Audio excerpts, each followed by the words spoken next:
So good afternoon, everyone. Welcome to today's webinar on tuberculosis. While we've got everyone logging in, just a quick little bit about IBC. So IBC is a major business association in Cambodia. It represents a broad international membership base that is neither sectorial or national based. It includes over 125 members who are both prominent local Cambodians and international businesses. The IBC was established back in 1993, which makes it one of the oldest business associations in Cambodia. We have a number of working groups. So we have a working group on tax law and governance, where we raise issues from the private sector to the Royal Government of Cambodia. We have a number of subcommittees focusing on education, supply chain and road safety. One of those subcommittees is the IBC Health Working Group. The focus for 2021 is around education, hence why we're having this webinar on tuberculosis. And throughout 2022, there'll be more webinars that we'll make available. It's with the support of our members that we're able to provide this webinar to you today and focus on this topic. So I would like to now hand you over to Miss Pauline Tan. Thank you, Pauline. Thank you, Catherine. Thank you so much. Well, good afternoon, IBC members and all our network of friends. I'm Pauline, the CEO of Sing Specialist Medical Center and also the Vice Chairperson of IBC Health Working Group. Thank you so much for taking time to join us for the IBC Health Working Group Tuberculosis Awareness webinar today. It's a very special day today. In fact, it's the World Health Day. It's a day where we have the opportunity to raise awareness about importance of health and discuss health issues. In celebration of World Health Day, IBC Health Working Group is privileged to have our speakers, Dr. Hootchan Yuda, the Director of National Center for Tuberculosis and Leprosy Control, and Dr. Singray Chang, Director of Outpatient Department, Senior Pediatrician, and HIV/TB Specialist from Angkor Hospital to join us for the webinar today, helping us to understand tuberculosis better. Thank you, Dr. Yuda and Dr. Sengre, for kindly accepting our invitation despite your very busy schedule. We have prepared 4 questions for our speaker, and after the discussion, we will open the floor for more questions from the audience. Without further delay, we would like to start our webinar and find the answers about some commonly asked questions regarding tuberculosis. So for the first question I have with us today, what is tuberculosis and how to recognize tuberculosis? Let's have Dr. Sengray to help us with the answers. Dr. Sengray, please. Thank you, Mr. Pauline Tan. Yeah, I'm very happy to join the free webinar IBC today. Yeah. For the first question, what is TB? TB is a bacterial infection caused by mycobacterial infection, or we can call it another name, bacillococc. Yeah. How can we recognize it?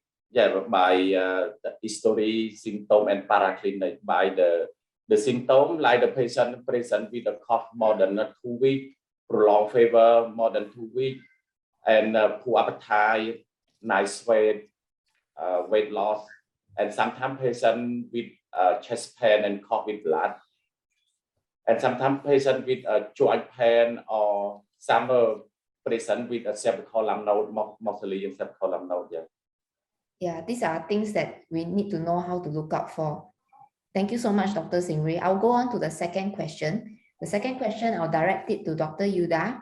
Dr. Yuda, can I ask you, is TB or tuberculosis common in Cambodia? Yeah, thank you. First, I would like to say good afternoon, everybody. Today, very special day that you conduct the tuberculosis to know about what is a tuberculosis. And also I to send you the Madame Catherine McLean and also Madame Pauline Tan that you have this time and invite me to join all of the tuberculosis challenge or tuberculosis knowledge, something like that. So this time I would like to answer to your question. What is TB common in Cambodia? Now, as you know, the Cambodia is one of the 22 high-border countries with the TB in the world until 2015. So from 2013 and 2020, Cambodia remained one of the 30 high-burden countries with the TB in the world. Cambodia no longer as the TB high-burden country for 2021 and 2025. So that means it's the last year in middle of May, the Cambodia go out among 30 high burden country.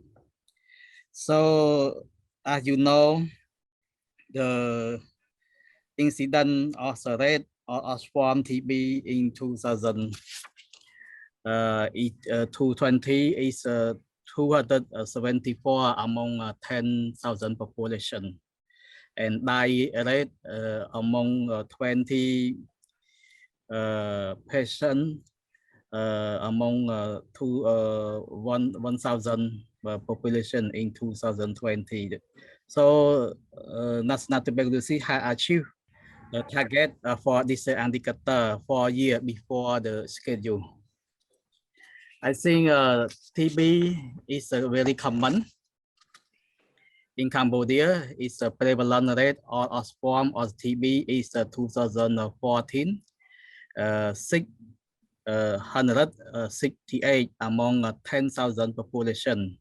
Is reported by the WHO Global TB report in 2015. NTP has achieved the target for the indicator.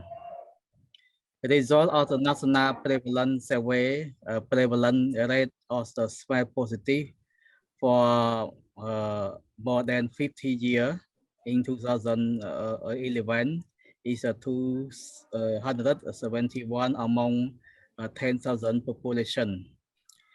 In 2002 is 437 among 10,000 population. So reduction of the 38% in 9 years, 2002 and 2011, and average also 4.2% per year. So number percentage TB case with multi-drug resistant ARTB among new TB case is 1.8% in 2019, and percentage TB case with the MDR ARTB among retreatment case is 8.2% in 2019. Look at for TB case notified in 2021. Is last year 2021 National TB program detected TB case total TB case around 21,627 cases, of which your positive TB case is around 7,650 cases. So this is the data about the national tuberculosis that got in 2021. And regarding also your question, is a TB common in Cambodia? I think it's especially the TB common is in supply to the land that our program to forecast around the lung disease that bacteria from the Mycobacteria tuberculosis. So we have to find, the TB in the lung, around that I report to about that this number. Thank you. Thank you, Dr. Yuda. It's very informative for us, especially to know that the TB prevalence is still relatively high, but it's good news that we are seeing a reducing, declining trend. So that's very wonderful to know. So my third question, the next question is back to Dr. Seng Tray. How do we check for TB, and how is TB being spread from one person to another? So Dr. Seng Tray, can you please share with us? Okay, thank you, Pauline. Thank you for the question. How we check the TB in my hospital? I always check like the blood test, like the CBC, complete blood count, differential, and ESO, and we can do the PPD test and chest X-ray. And we do the IB sputum smear and do the check expert. And mostly in TB, like we can see the patient with anemic, a little bit anemic, and platelet a little bit high. For the ESO, very high as well. And sometimes the check X-ray show like the bilateral infiltration, sometimes effusion. And for we can do gene expert easy. For the clinician easy. If we do gene expert, how can we for medication? And for about the split, the TB split by from one person to another person,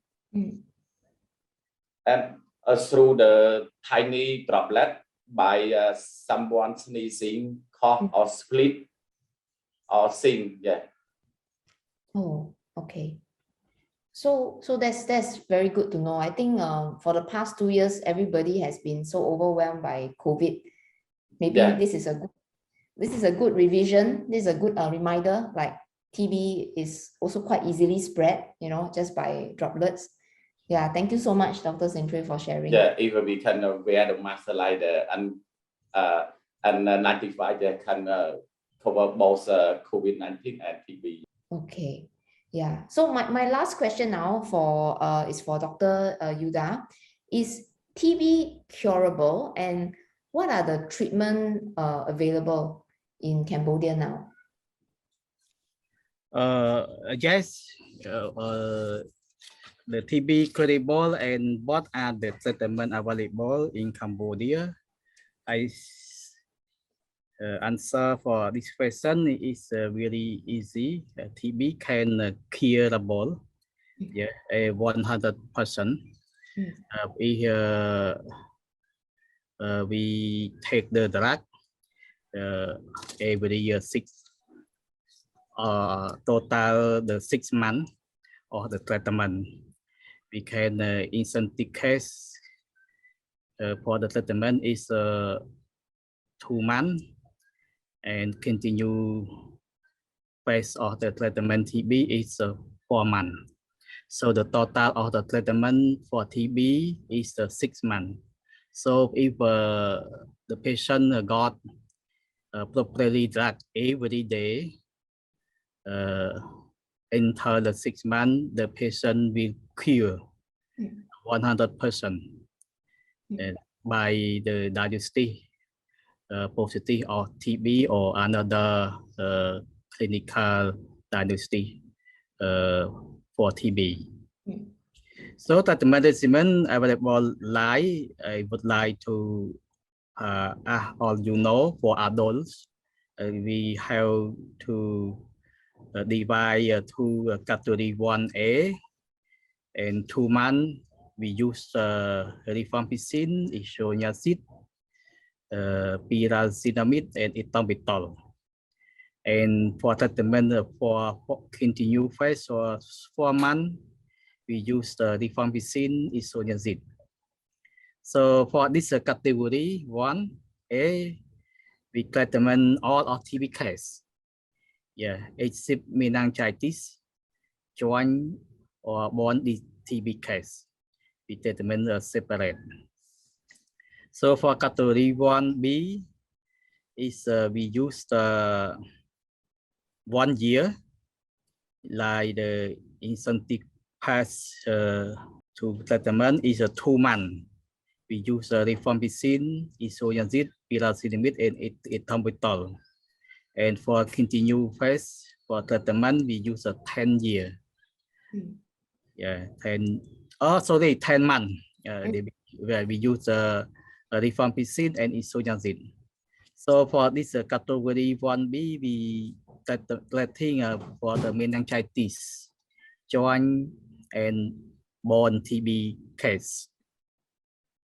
So please try to know about the category for treatment of TB. So we have to use a long time, and we have to properly treatment very important for the patient that got the TB. So for the children, we use the category 1A, 2 months, rifampicin, isoniazid, pyrazinamide, and ethambutol. 4 months, we use the rifampicin, isoniazid for treating all the TB case, except meningitis, joint and bone TB too. For category 1B, we use the 2 months rifampicin, isoniazid, pyrazinamide, ethambutol, and 10 months for rifampicin and isoniazid. So for this 1 year, total 1 year for treating meningitis, joint bonds, and TB case. Category 3, we use for 6 months and incentive phase 2 months. We use the rifampicin, isoniazid, and pyrazinamide. And the 4 months, we use rifampicin and isoniazid. This is a new case for clinical diagnosis, pulmonary TB or extra TB, non-severe form, like the lump node. Yeah, you know lump node. Yeah, lump node for TB and one side pleural.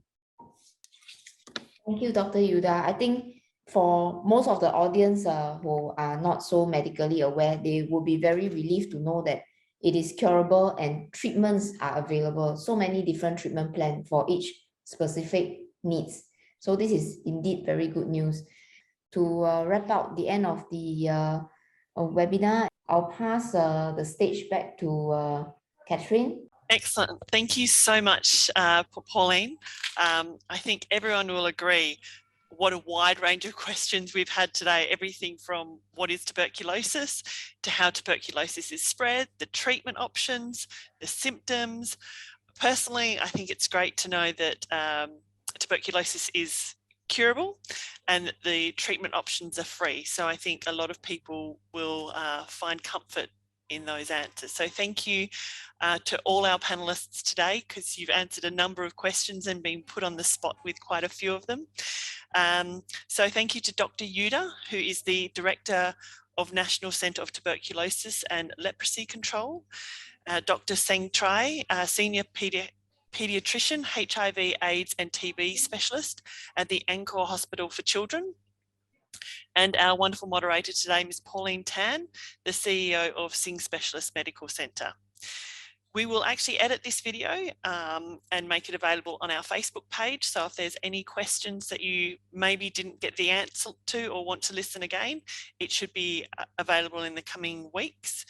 We also do have a webinar on the new competition law. That's on the 27th of April, and we also have a networking night on the 28th of April. If anyone's interested in either of those, please send me an email, info@ibc.com. If that was too quick for you, please go to our Facebook page and all the information is there. I want to thank our IBC Health Working Group for ensuring the success of this webinar, and to our sponsors, the Credit Bureau of Cambodia CBC, Invictus International School, and Analytics Data Advertising, or ADA. Everyone, thank you very much. Have a lovely afternoon. Akun Charan. Thank Bye-bye. you. Thank you. Thank you. To our panelists. Thank you. Thank you.